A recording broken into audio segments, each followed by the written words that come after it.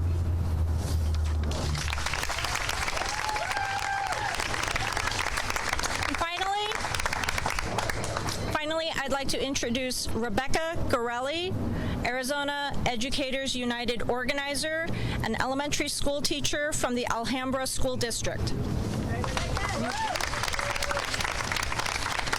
Thank you. So our fight is not over. We have options. But it is time for us to get back to our students and back into our classrooms.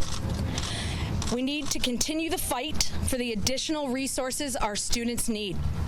If the lawmakers do their job and get the budget passed by Thursday, we commit to return to our classrooms then. Our greatest victory is the powerful movement we have created, which we are going to continue to use on behalf of our students, because this movement has always been about the students. This movement started at a grassroots level and led to more than 150,000 people marching and rallying and keeping the pressure on the legislators and the governor at the Capitol for over the past few days. This movement is not over, and we will not stop until we get enough funding to get the schools our students deserve. In 8 short weeks, we have created an amazing infrastructure. We have designed a network of over 1,800 sites with liaisons that we can call upon whenever needed. We have built a solid infrastructure that we will continue to activate, moving forward and into the future. This movement is not over, and we will not stop until we ensure we get the funding and the schools that our students deserve.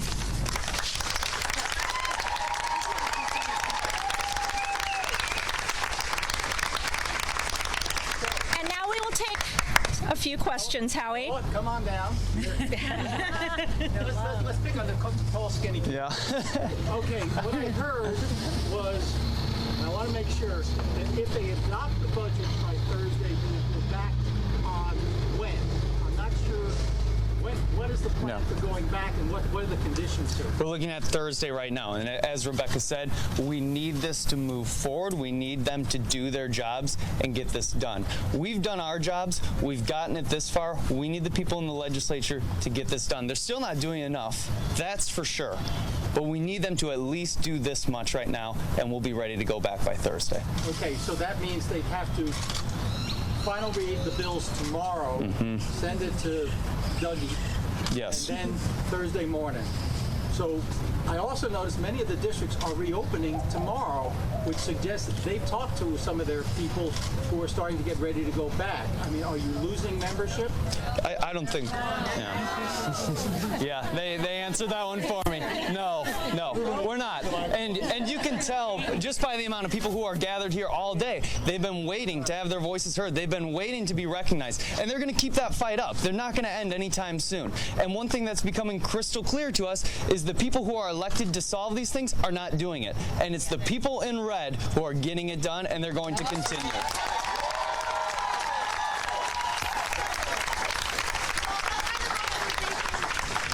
What kind of mobilization happens after the teachers go back to school, you talk about all this momentum you've created. What are the things that people will do so you can continue to get your demands met? We have plenty of options that we've looked at and that we've put on the ground in the last couple weeks here. So one of the biggest things that we've been talking about personally that we're looking forward to is a walk-in as soon as we get back, to go back and talk with the parents and say thank you for standing with us, and talking to our students and saying thank you for still being here and supporting us and understanding the decisions that we've made. So we have the walkouts, we have the walk-ins, we have the standouts that we've been doing.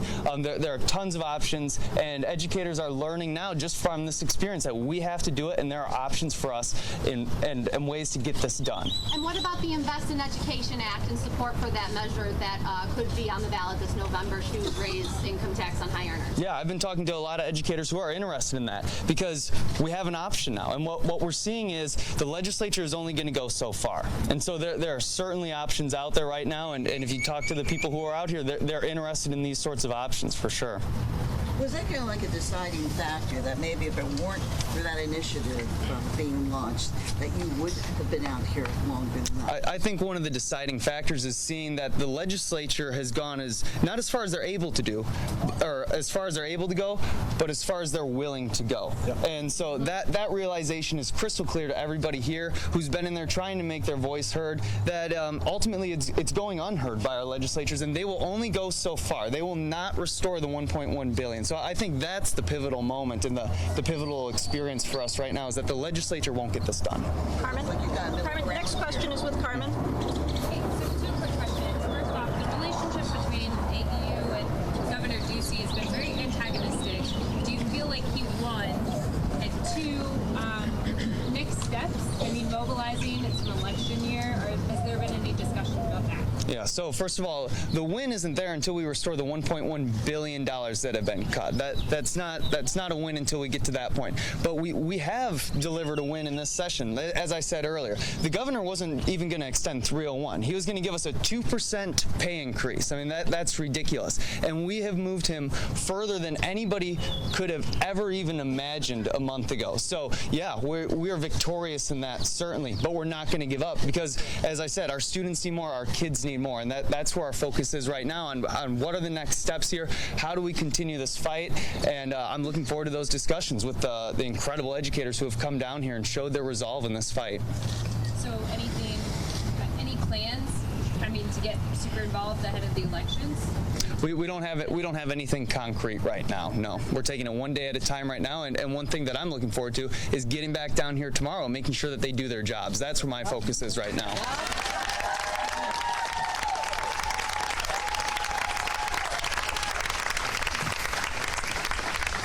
Let's talk election. You can count noses. You've got 35 and 17 Republicans, some few friends. You've got a dude on the 9th floor who won't even meet with you. Mm-hmm. So it seems like if you're going to do real change, you've got to get folks running for office. How do you get people who are more sympathetic to the cause to run for office? Yeah, we've been so involved in just getting to this point right now that we haven't had a second to even catch our breath and think about that right now. But I guarantee you there are a lot of people walking around down here in red every single day, looking at themselves in the mirror saying, if they can't get it done, I'll get it done. One way or another, we'll do it. All right, everyone, you saw it here live on News Now, and you saw the replay. Arizona teachers vowing to go back to the classroom this week if the Arizona legislature approves the budget.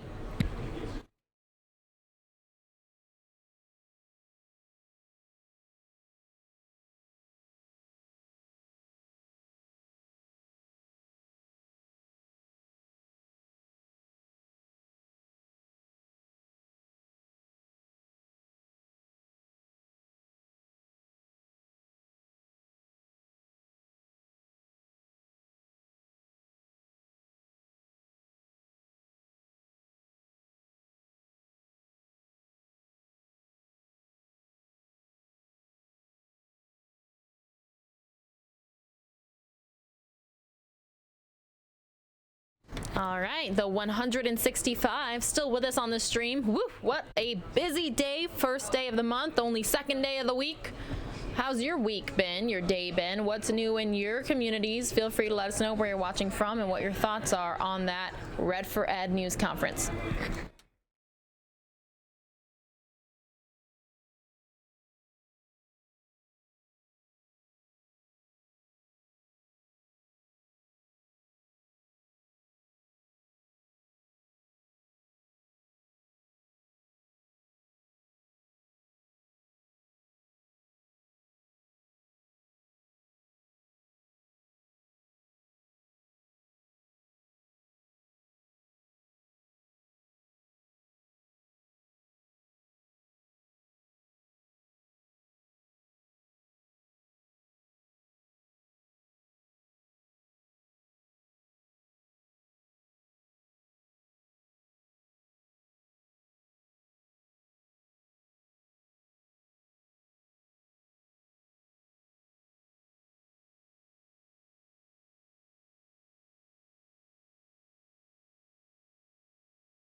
What do you all think? Is it going to rain here in the Valley of the Sun? Let me know.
All right, everyone, going to show you now President Donald Trump awarding the 2017 Commander-in-Chief's Trophy to the U.S. Military Academy's football team at a White House ceremony today.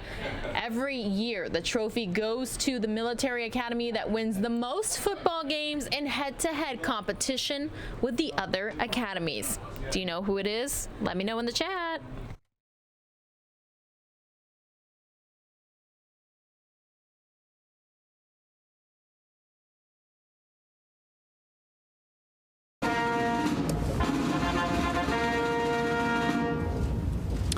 Ladies and gentlemen, the President of the United States, accompanied by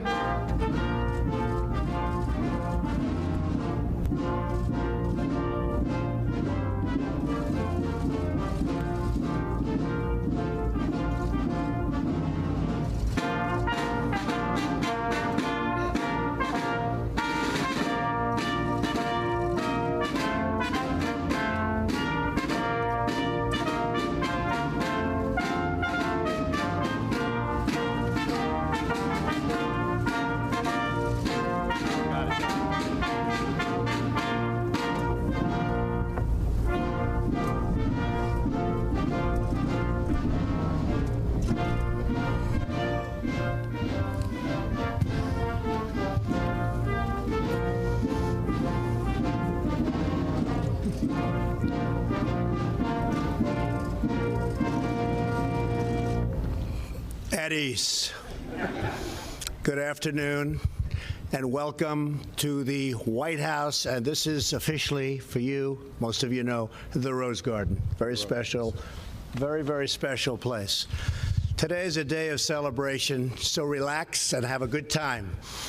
I have no higher honor as president than to serve as the Commander-in-Chief of the United States Armed Forces. And I truly have no greater pleasure than to award the Commander-in-Chief's Trophy for the first time in 21 years to the Army Black Knights. Congratulations.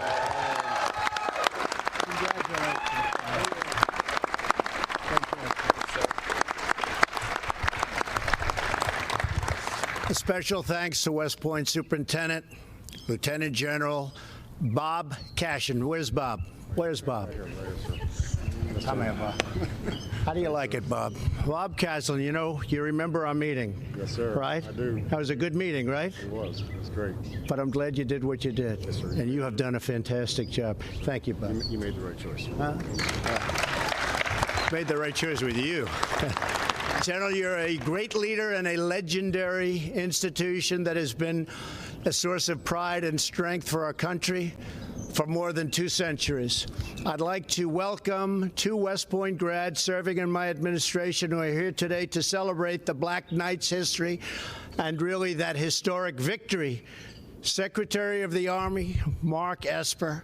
Where's Mark? Mark, how are you, Mark? Doing a great job. And a man that's gotten more publicity than me lately, our new Secretary of State, first in his class at West Point. Is that a true story? It is. Huh? Come on, tell me, is that true? He was first in his class, and he is who he is today because I was his TAC officer as well. That's right, sir. Mike Pompeo, and he's been busy. General, he's been very busy. He's been a busy guy. How's everything going? Good? I think better than people even understand, right? Good. Good job, Mike.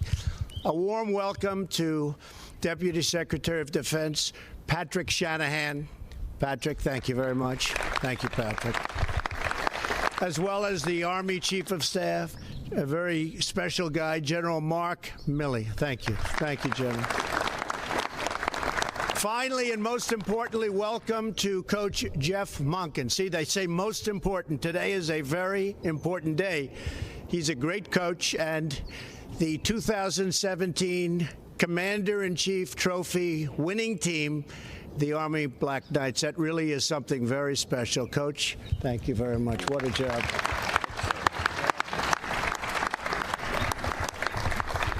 I assume you have him signed to a long-term contract, right? He could get a little expensive here. Good job, Coach. I don't know. But he said he loves his team coming back, so you have another good season planned. I know that. As the team had an amazing season, capping it off with a come-from-behind victory at the Armed Forces Bowl. A game I watched, and that was a very exciting game. That was old-fashioned football. Everybody had counted you out, but you refused to give up. You scored 21 points in the fourth quarter alone. Your victory gave Army its second 10-win season in the entire history of Army football. That's something. Winning a bowl game is truly impressive. And you really shutting out Air Force, and Air Force is a great football power at a great football school. 21-0, but we all know that your most important win was at the celebrated Army-Navy game. There is no game like that, I think, Coach, right? Well, it's something special. On that snowy day, you fought hard. You came from behind and beat Navy for the second season in a row. The first time that it's happened in over 2 decades. That's what you call a job well done. Amazing. Really amazing. In that most crucial game of the year, you made the entire U.S. Army proud, and you made the country proud. Early in the third quarter, Navy was up 10-7 when their quarterback started racing down the field. one of your team captains, John Voight. No relation to John Voight. He wouldn't be too good a football player, but he's good at other things, right? John Voight. Where's John? Come on over here, John. Big guy.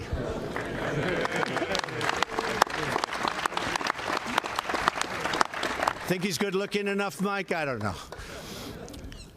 Well, so you went down and you stopped him with a shoestring tackle. What a play, John. So if he doesn't make that shoestring tackle, what happens, Coach? We probably don't win the game. You're probably not standing here right now, Coach. That's fantastic. Thank you, man. That was great. That stop saved the game for Army and put all of you in the record books. It's what it's done. You're in the record books. Incredible season. Then there's your great Army quarterback that we all know, co-captain Ahmad Bradshaw. Ahmad.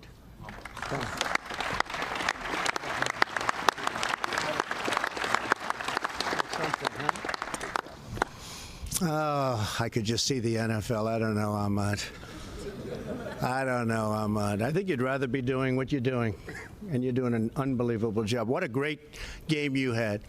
You became Army's all-time single-season rushing leader with 1,746 yards. That's a lot of yards. That's all-time. You didn't just break the Army record, Ahmad. You broke the rushing record for every single service academy ever. So that is a tremendous achievement. Thank you. And I understand that one of the toughest moments of the year came with only 2 games left in the season. I hate to bring this up, but we have to, Coach. When the University of North Texas scored a winning field goal in the last seconds of the game, the final score was a heartbreaking 52-49. Back in the locker room, Coach Monken looked every player, every single one of them, in the eye. And with great inspiration, he asked, do you want to win with me? Do you want to win with me? Right, Coach? I guess they said yes, right? They did. They responded. Finally, the coach declared, we are not losing another game this year. We're going to outwork, outcoach, and outplay everyone. And that's what they did. And that's why you're at the Rose Garden of the White House right now, receiving this really incredible trophy, very meaningful trophy.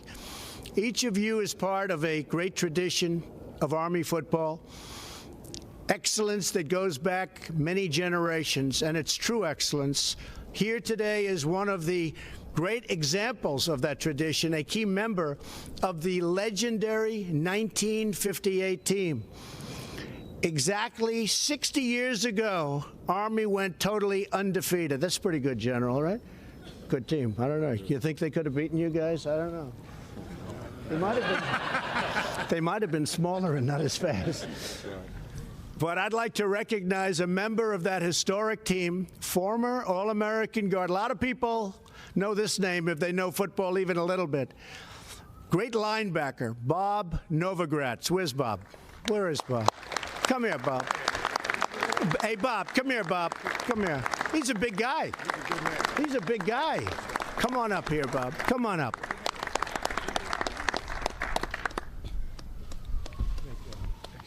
It looks good, huh? Still looks good. They keep him good at West Point, right, Mike? Congratulations. Fantastic. Stand up here with us. General, is he allowed to stand with you? I don't know. He's in the Hall of Fame. Should we let him stand up here, fellas? You betcha. He's in the Hall of Fame is right. To all of the players here today, West Point adopted each one of you into its history, traditions, and values. The Corps gave you a fundamental piece of who you are and who you will always be.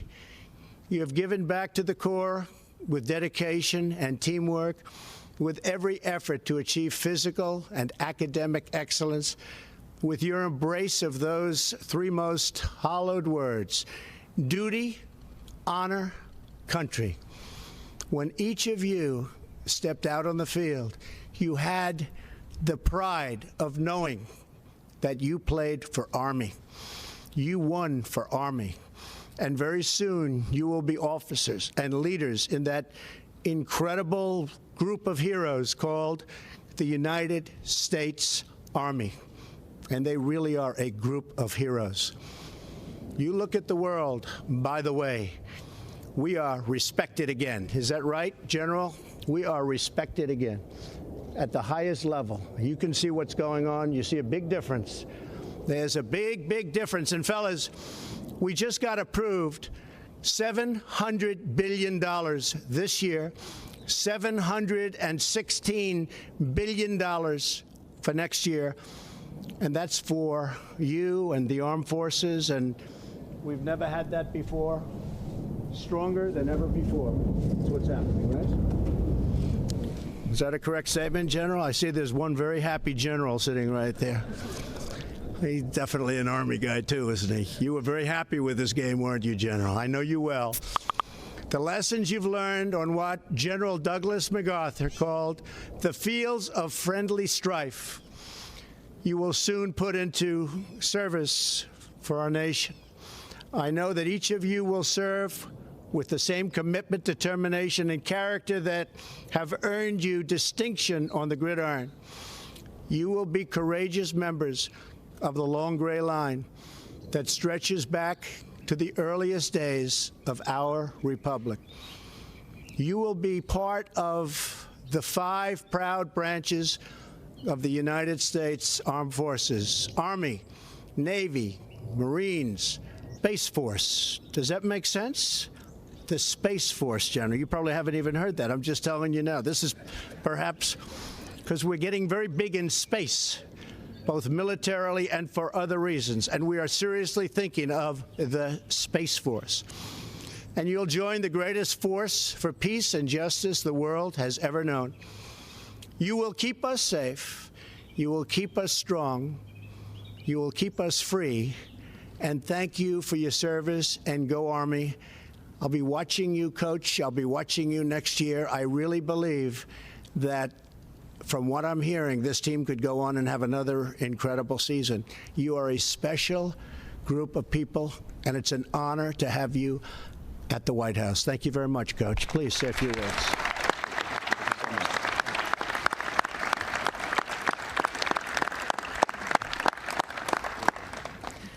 Thank you, Mr. President, and all of our distinguished guests. On behalf of the United States Corps of Cadets, United States Military Academy, the long gray line of West Point graduates, and the nearly 1 million men and women who proudly serve our country as members of the U.S. Army, Army Reserves, and Army National Guard, the Army Football Brotherhood is honored to accept what we consider the most coveted award in all of college football, the Commander-in-Chief's Trophy. We're grateful for your invitation to this historic home and for welcoming the members of America's team to be your guests here today. This is not only a team of tough, talented football players, this is a team of fighters. And just as they battle with a tenacity and unrelenting spirit to a 10-win season, a second straight bowl victory, and Service Academy dominance in winning the CIC trophy, they'll battle like warriors, leading our nation's next generation of soldiers to victory on other fields on other days. With us today are 28 soon-to-be commissioned cadets who will graduate this May and enter the field of arms prepared to lead and fight our nation's wars. Joining them are dozens of fellow cadets who in the next 2 to 3 years will join these senior cadets as officers in the U.S. Army. Mr. President, these young men and women embody the values, duty, honor, country, and they represent the best our nation has to offer. We are incredibly proud to be here. Thank you for this tremendous honor. And as I invite John Voight and Ahmad Bradshaw, our team captains, to present our game uniform from the great Army-Navy victory, I say proudly, on brave old Army team, and beat Navy.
is a Fox 10 News Alert.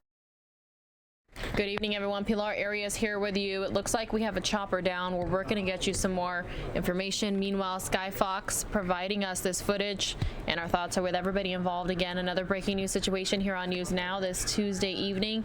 Working to find out some more info.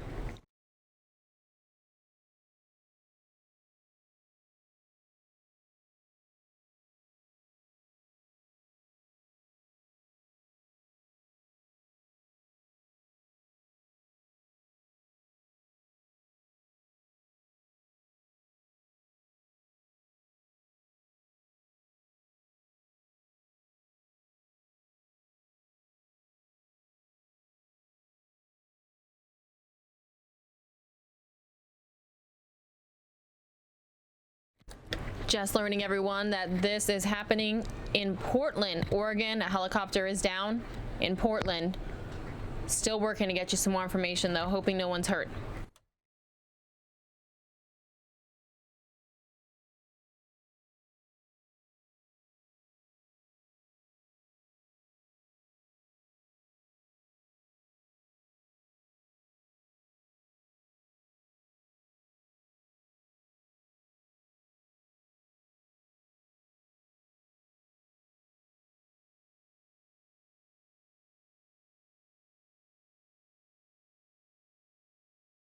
Again, that's KPTV providing us this feed. Taking a look at their social media, they're saying the helicopter crash is on, is it Sauvie Island? But again, not a lot of info right now. They are headed to the scene.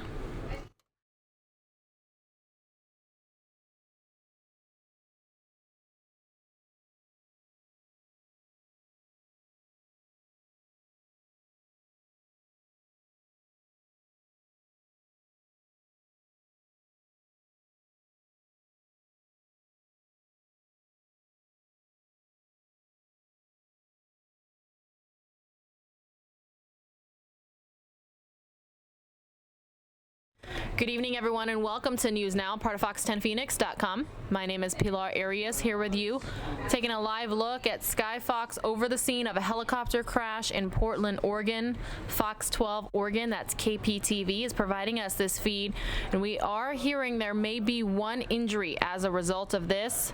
But Fox 12, our sister station out there, they have a crew headed to the scene. They're saying this is Sauvie Island. Forgive me if I'm saying it wrong. S-A-U-V-I-E, Sauvie Island. But again, not a whole lot of information now. They're saying their version of Sky Fox appears to have noticed that one person was on board the chopper that crashed into a field.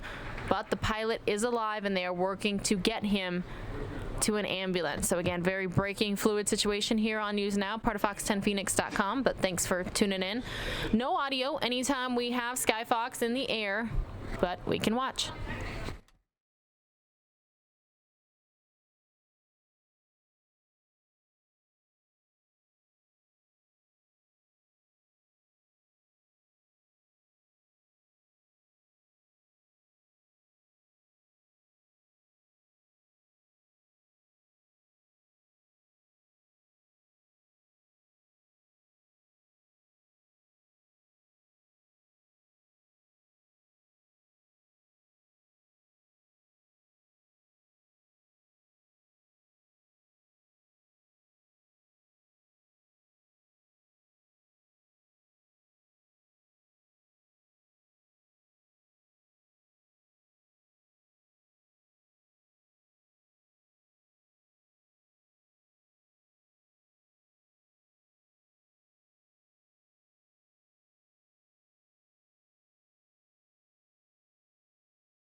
Getting an update here from KPTV, everyone. Emergency crews responding to a helicopter crash on Sauvie Island this evening.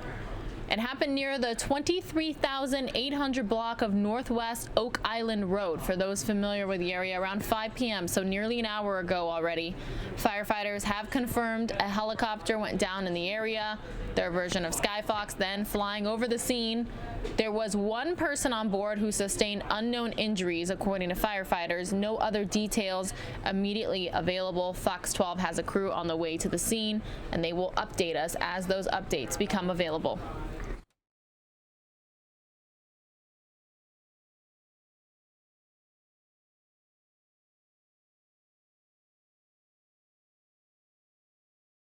Just saying that Fox 5 Atlanta and Fox 13 News in Tampa Bay are joining the live feed here on News Now, part of Fox10Phoenix.com.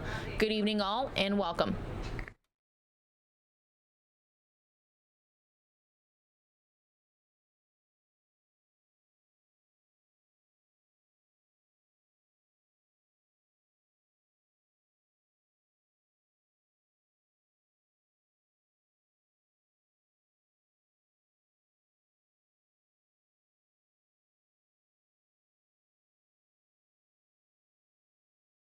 Viewership numbers continuing to grow this evening. Fox 26 in Houston taking the News Now live feed as well. Just going to give you an update here. Emergency crews have responded to a helicopter crash on Sauvie Island in Portland, Oregon this evening. For those familiar with the area, and we do have a worldwide audience here on News Now, it's in the 23,800 block of Northwest Oak Island Road.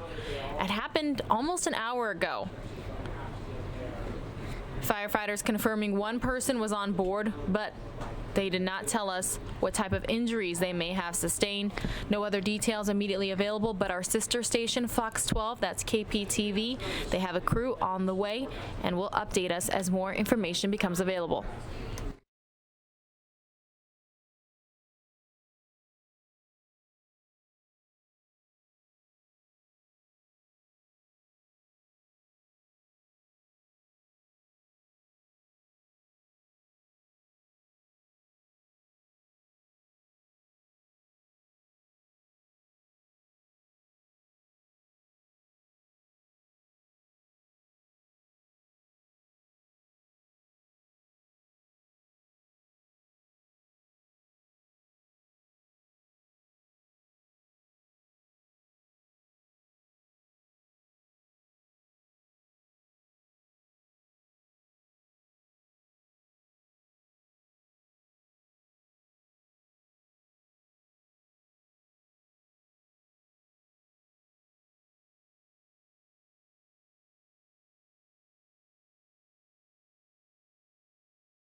Currently have 1,300 people watching on the Fox 10 Phoenix Facebook Live. Good evening.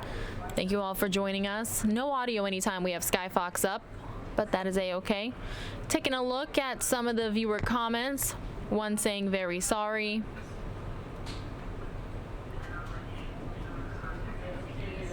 Another viewer asking about the circles there on the ground.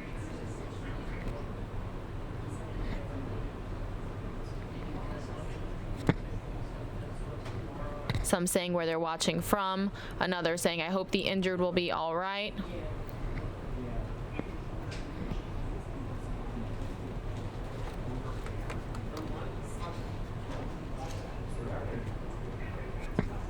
Give you all an update for those just getting here.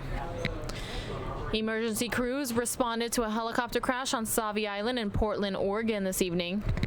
And for those from the Northwest, this is in the 23,800 block of Northwest Oak Island Road. And it happened about an hour ago. Firefighters confirming one person was on board, but not telling us the extent of their injuries. No other details are immediately available, but KPTV, that's Fox 12, they do have a crew headed to the scene.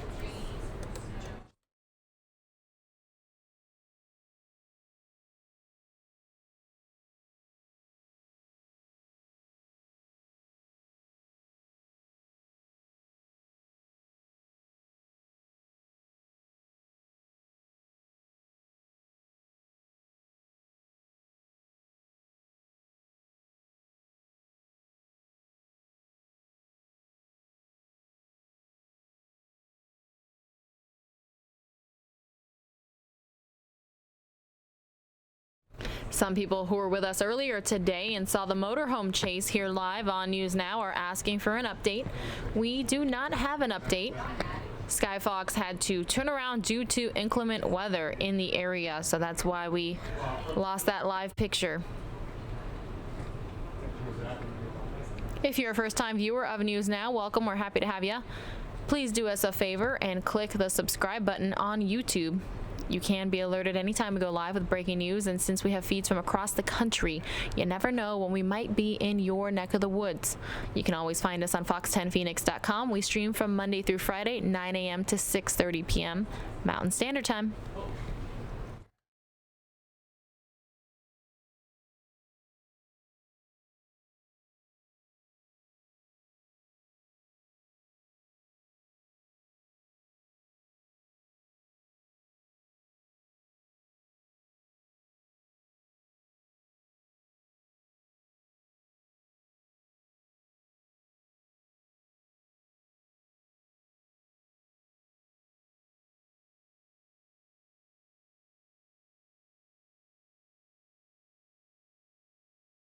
Nearly 1,000 watching the Fox 13 News Tampa Bay Facebook Live.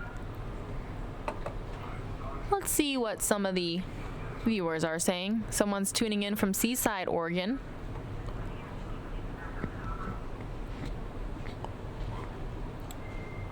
Another saying, thank God no one's dead, and God bless the one that was hurt, and thanks to firefighters. Another viewer saying they're not too far from this scene. And if you're just joining us here, we have not heard of any casualties, just one person on board who may be injured.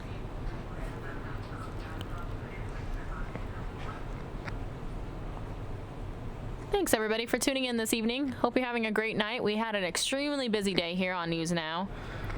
We had a motorhome chase, we had an Audi chase both out of Los Angeles, and then we got the very tail end of a couple being taken into custody as well in Los Angeles. A lot of people sending prayers here for those involved in the helicopter crash here in Portland, Oregon. Taking a look now at Fox 5 Atlanta. Currently have about 900 of you on the Facebook Live. Wow, a lot of Georgians checking in.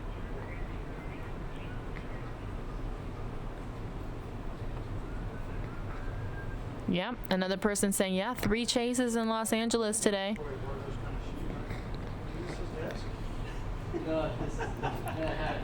Lots of people commenting prayers. 10 on over to Fox 26 Houston's Facebook Live. Just under 900 of you watching. One viewer saying, thank God they are okay. Another sending prayers from Houston, prayers from Louisiana. One saying, glad to know the person is still alive. Another saying, OMG, what a nightmare. Hope they're all right. Sending prayers. Hey, thank you all for watching. Really appreciate it. Looks like Skyfox is leaving. Thanks for joining us.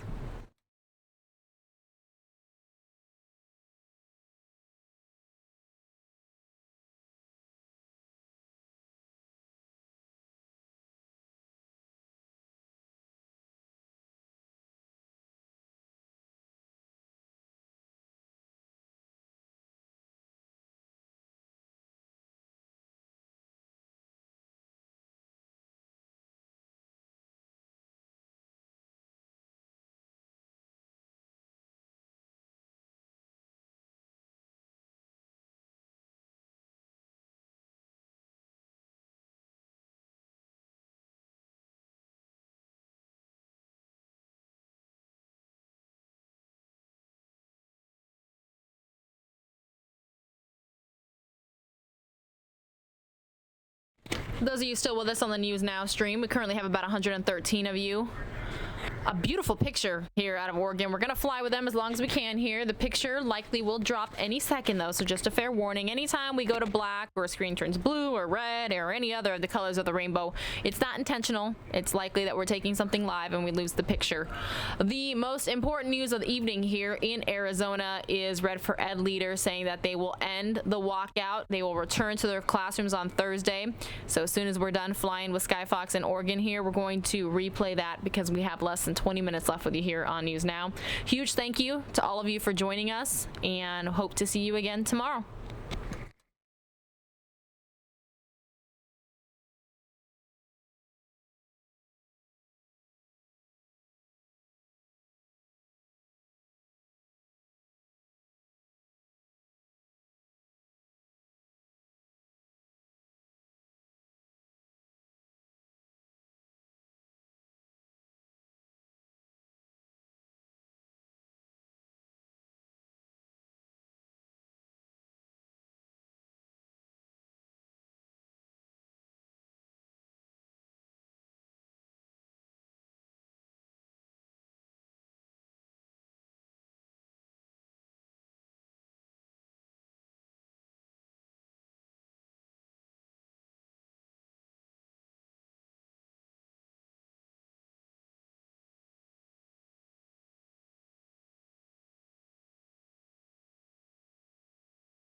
Look how gorgeous it is out there in Oregon, everybody. I've never been.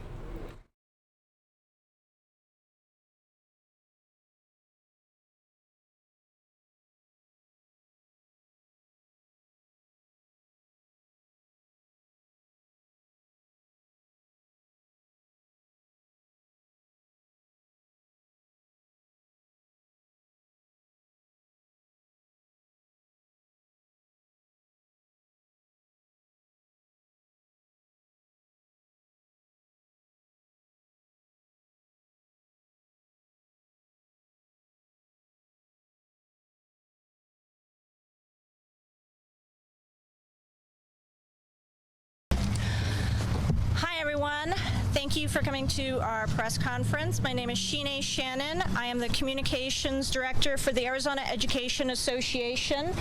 And we have 3 speakers here today: AEA President Joe Thomas, AEU Organizer Noah Carvelis, AEU Organizer Rebecca Gorelli, and then after we will take questions. And now I would like to introduce to you AEA President Joe Thomas.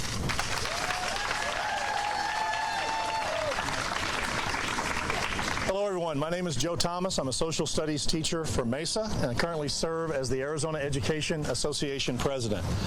We have seen over the last 4 days an unprecedented 150,000 proud educators, parents, students, and education supporters that have come down to fight for the students in their schools. We've marched from Phoenix all the way down to the Capitol.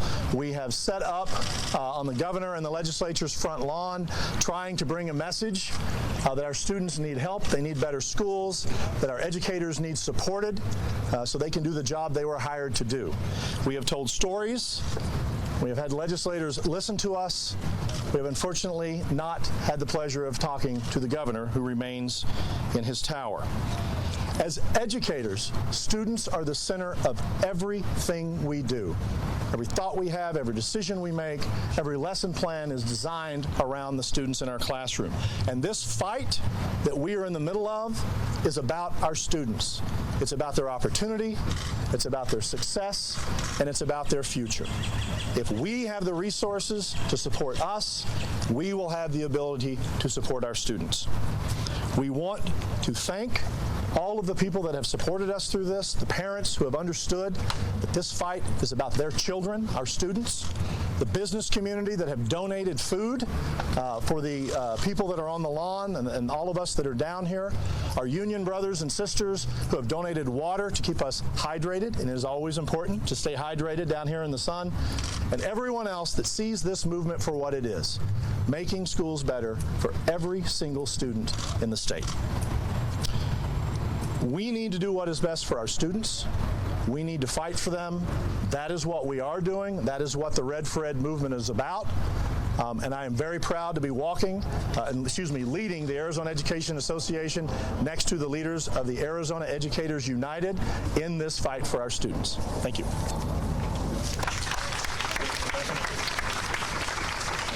Next, I'd like to introduce Arizona Educators United organizer and Littleton Elementary music teacher Noah Carvelis.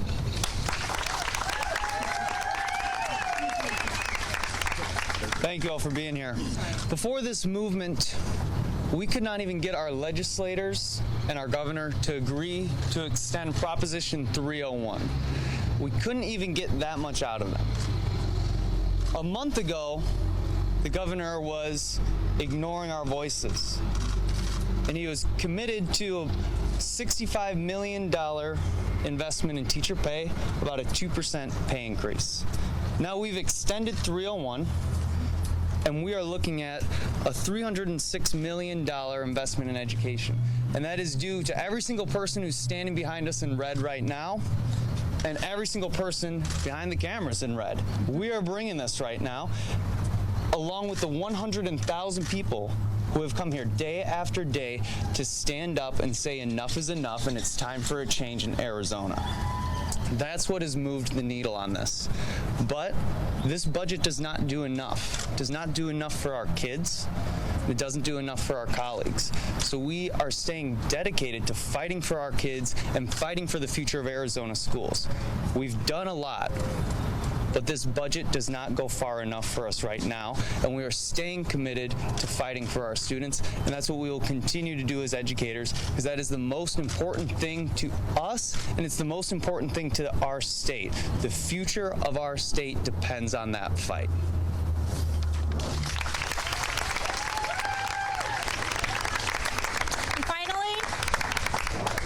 Finally, I'd like to introduce Rebecca Gorelli, Arizona Educators United organizer and elementary school teacher from the Alhambra School District. Thank you. So our fight is not over. We have options. But it is time for us to get back to our students and back into our classrooms. We need to continue the fight for the additional resources our students need. If the lawmakers do their job and get the budget passed by Thursday, we commit to return to our classrooms then. Our greatest victory is the powerful movement we have created, which we are going to continue to use on behalf of our students, because this movement has always been about the students. This movement started at a grassroots level and led to more than 150,000 people marching and rallying and keeping the pressure on the legislators and the governor at the Capitol for over the past few days.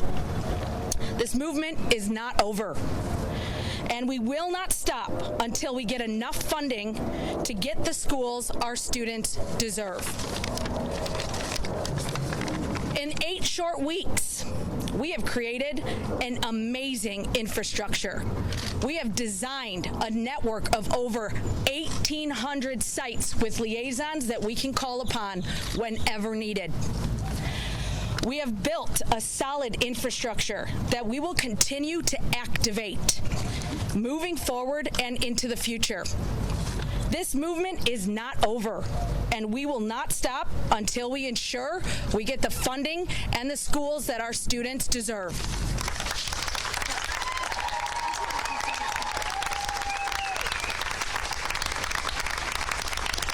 And now we will take a few questions, Howie. Come on down. Let's pick on the tall, skinny kid. Yeah.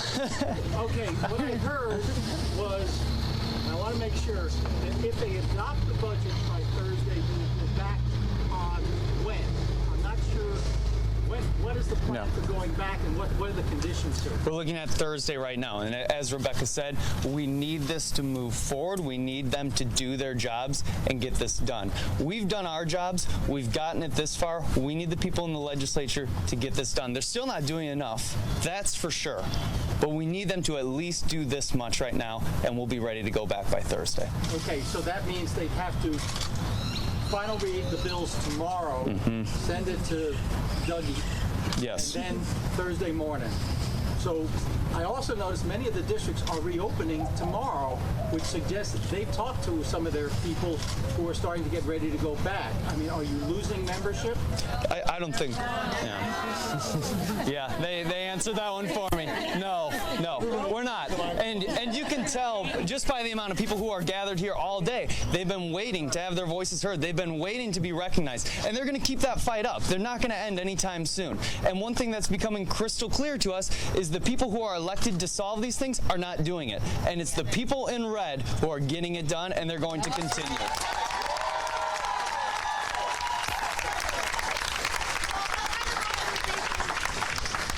Mobilization happens after the teachers go back to school. You talk about all this momentum you've created. What are the things that people will do so you can continue to get your demands back? We have plenty of options that we've looked at and that we've put on the ground in the last couple weeks here. So one of the biggest things that we've been talking about personally that we're looking forward to is a walk-in as soon as we get back, to go back and talk with the parents and say thank you for standing with us, and talking to our students and saying thank you for still being here and supporting us and understanding the decisions that we've made. So we have the walkouts, we have the walk-ins, we have the standouts that we've been doing.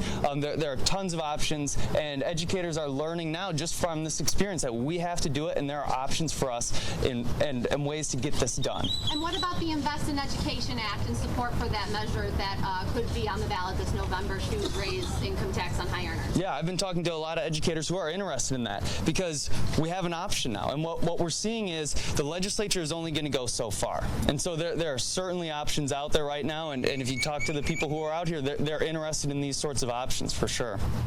Was that kind of like a deciding factor that maybe if it weren't for that initiative being launched, that you would have been out here longer than that? I think one of the deciding factors is seeing that the legislature has gone not as far as they're able to do, or as far as they're able to go, but as far as they're willing to go. Yeah. And so that realization is crystal clear to everybody here who's been in there trying to make their voice heard, that ultimately it's going unheard by our legislatures, and they will only go so far. They will not restore the $1.1 billion. So I think that's the pivotal moment and the pivotal experience for us right now, is that the legislature won't get this done. Carmen? Carmen, the next question is with Carmen. Okay, so two quick questions. First off, the relationship between AEU and Governor Ducey has been very antagonistic. Do you feel like he won? And two, next steps? I mean, mobilizing, it's an election year, or has there been any discussion about that? Yeah, so first of all, the win isn't there until we restore the $1.1 billion that have been cut. That's not a win until we get to that point. But we have delivered a win in this session. As I said earlier, the governor wasn't even going to extend 301. He was going to give us a 2% pay increase. I mean, that's ridiculous. And we have moved him further than anybody could have ever even imagined a month ago. So yeah, we are victorious in that, certainly, but we're not going to give up, because, as I said, our students need more, our kids need more, and that's where our focus is right now, on what are the next steps here, how do we continue this fight, and I'm looking forward to those discussions with the incredible educators who have come down here and showed their resolve in this fight. So any plans, I mean, to get super involved ahead of the elections? We don't have anything concrete right now. No, we're taking it one day at a time right now, and one thing that I'm looking forward to is getting back down here tomorrow and making sure that they do their jobs. That's where my focus is right now.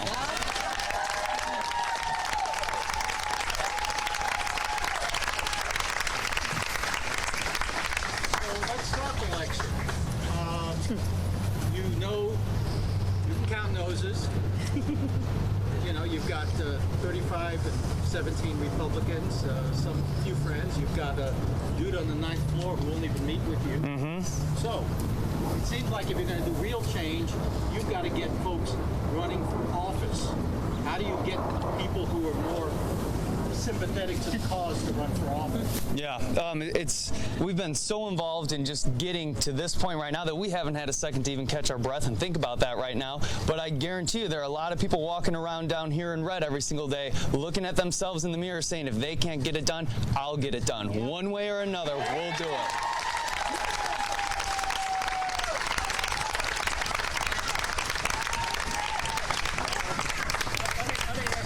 Just because I'm a pain in the ass. Go ahead.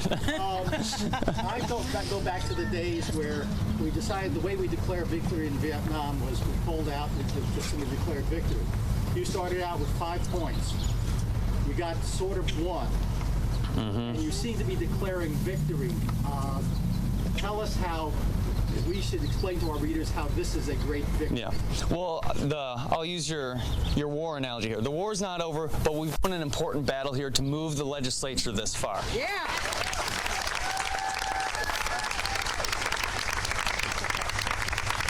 Thank you very much for attending the press conference. I have press releases. People will be available for interviews.